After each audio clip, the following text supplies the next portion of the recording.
everybody, my name is Bao, and today I'm going to tell you about the Iron John, the brother of the broken soldier. Mary woke up with a knot in her stomach. She rolled out the bed and stepped out the cold marble door. She walked to the tower balcony.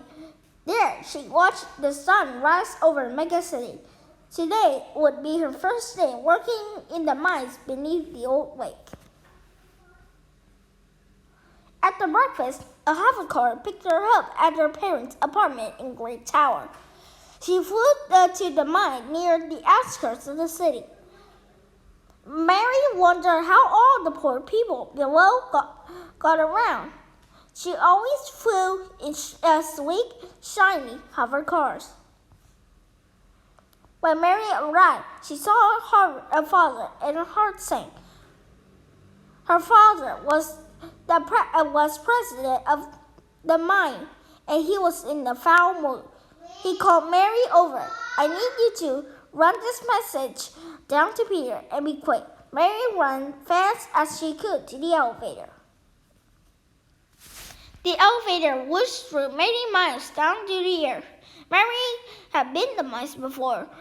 For years, her father's company had been digging azugan, maybe?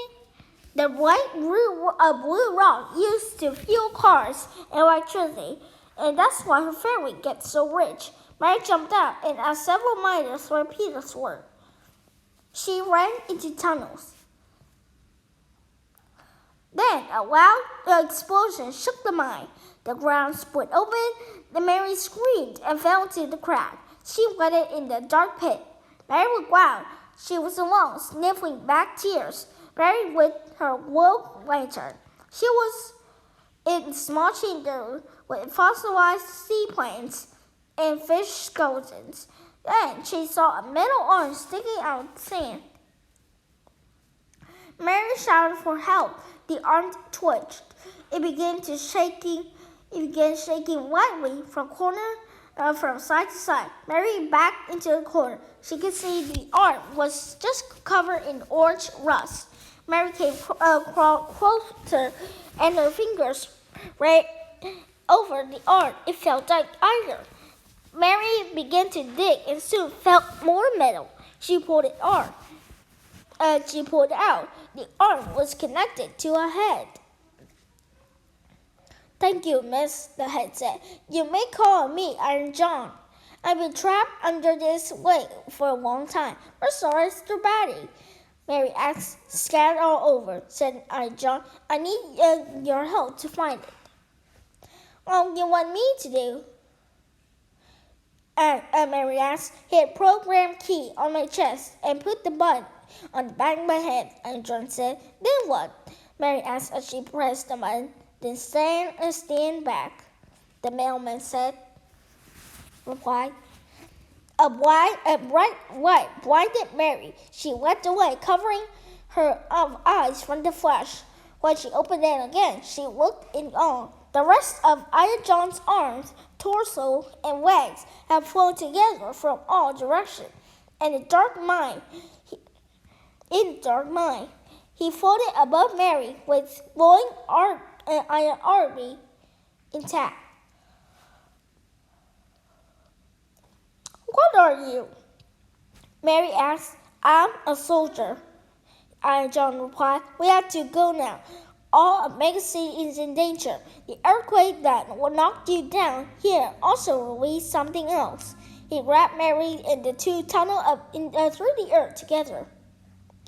When the two broke into the surface, Mary stared at the distance. A huge dark shadow was stacking Mega City. It looked like a giant dragon.